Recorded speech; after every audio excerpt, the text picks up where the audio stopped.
That's what this DA over here made it look like. He made it look like that we took this kid and coached him and told him to say he did all of this to clear our name.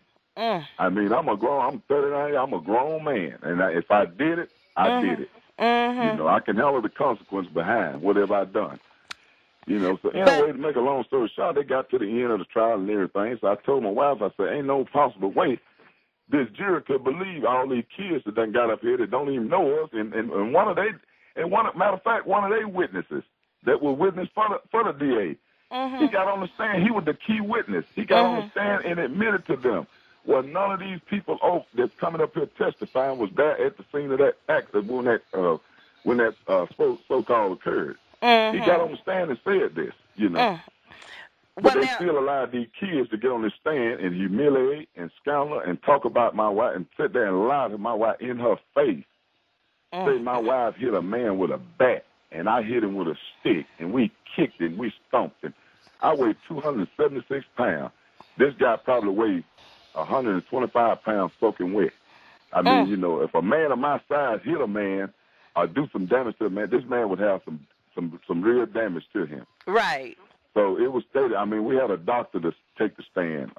The doctor got on the stand and stated to the people that the man had no serious life-threatening injuries. He met no elements of first-degree assault, none whatsoever. Right. You know. He met none of the elements of it. And the contusion and the scrape he had on his arm could have his DUI level was well over the limit. Right. You know, this dog was trying to explain to them in so many words. This man could have failed. He could have did anything, you know. But the man didn't fall. Like my child and them, they got there and told the people that they got in a confrontation with this man.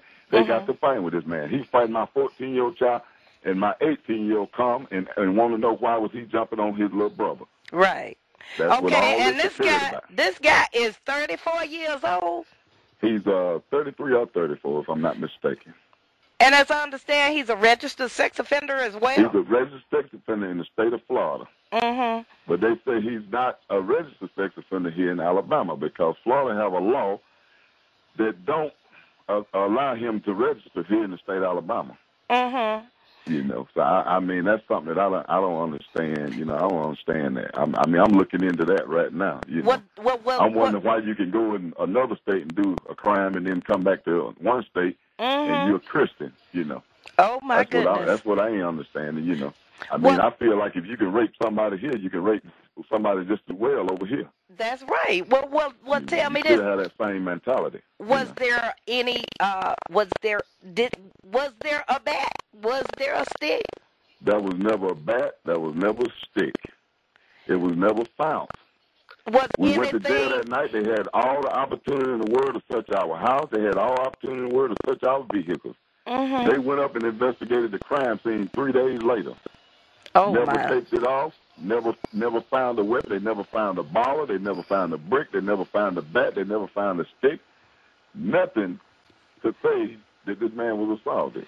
And no weapon was presented in court? No weapon was presented in court, period. Oh, my Lord. But we sitting over there in the county jail now. Our home was vandalized when we was in jail. We had stuff missing out of our home while we was in jail. So, I mean, I was scared to even talk. If I say, we've been done like this, I'm scared to even report it. You know, I didn't know what was saying. I didn't know what the next plan was, you know. I mean, we was in jail. Our vehicles were here in the yard. Our vehicles here, our house was wide open to the public. I mean, they could have came in here and searched and found a bat. They could have found a stick or whatever they wanted to find in here. I mean, it was not done. You know, my vehicle down in the yard, the key was left in it. I mean, you know, they say I rode on the scene and popped the trunk and find these weapons. You know, that's what I was looking for. Right. And I came straight home when the incident occurred. I told them I came straight home, brought the kids home, and told them, I said, y'all didn't have no business up there even dealing with stuff like that. You know. But to let these people tell it, we beat this man up, me and my wife and sons, and we was trying to get our baby son to take the blame for something that we done. Now, something don't sound right about that picture. No, something ain't right about that picture. And so your whole family was actually incarcerated and has been charged with this? My whole family has been incarcerated for this and was charged with it. our 14-year-old son is finna face time, the 18th of this month, behind this. I mean, this man hit my 14-year-old son with a brick. Well, he didn't hit him directly with a brick, but the brick scraped his back. Right. You know, that's how the altercation occurred. It occurred with him and the 14-year-old. Right. You know, because he was looking for the oldest son of ours for something they had going on or something. I don't even know. To be honest with you, I don't even know what all this occurred about. When I got to the scene of the fight, me and my wife, the fight was over with. That guy was going down the street. And I told him to go on and mind his business and go on, leave up, you know. So we got in the car. We got the kids in the car and come home. Did what any other decent parent would have done. You know, and like I told my wife, I said, when this doctor got on this stand and stated that this man had no serious life-threatening injury, this man didn't receive no internal bleeding. He had no broken bones. He had no inside, no blows to the head. I mean, none of this, you know. Right. And but we've been charged with first-degree assault and was convicted on first-degree and second-degree assault. Okay, so Tracy was convicted on... My wife was convicted of first-degree assault, and I was convicted of second-degree assault. Okay, now, Gerald, tell me what is the consequence then when you're going to be sentenced on the 12th of January? We will be sentenced on the 12th day of January. Okay. And so what kind of time are you looking at? Oh, we looking at, them felonies, them top felonies. I mean, you know, we looking at time. I mean, you know, it's on discretion of this judge if he allows probation or allows us to get back out and maintain our lives. Like I said, my wife has lost her job behind this. Yeah. I've lost work behind this. I mean, you know, we ain't our whole life just been practically destroyed behind this. You know, I'm not ashamed to tell nobody. I mean, you know, I'm on the edge of losing my home. Because I can't pay for it. You know.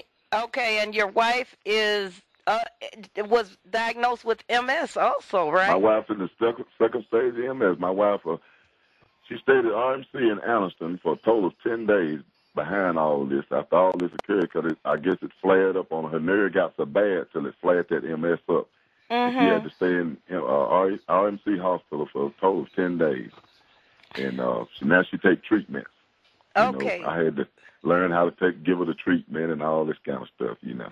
Okay, so basically though, you are trying to help yourself and your wife, and so basically the organization T.O.P.S, it has just sort of been an outcome of you just seeking information and talking to different people about That's right. I mean, about what has happened to you all. Yeah, I had several people come to me and my wife and ask us, was this couldn't be real? Is this serious? They're gonna pursue with this, you know. And so I had several people told me, you know, you need to find somebody to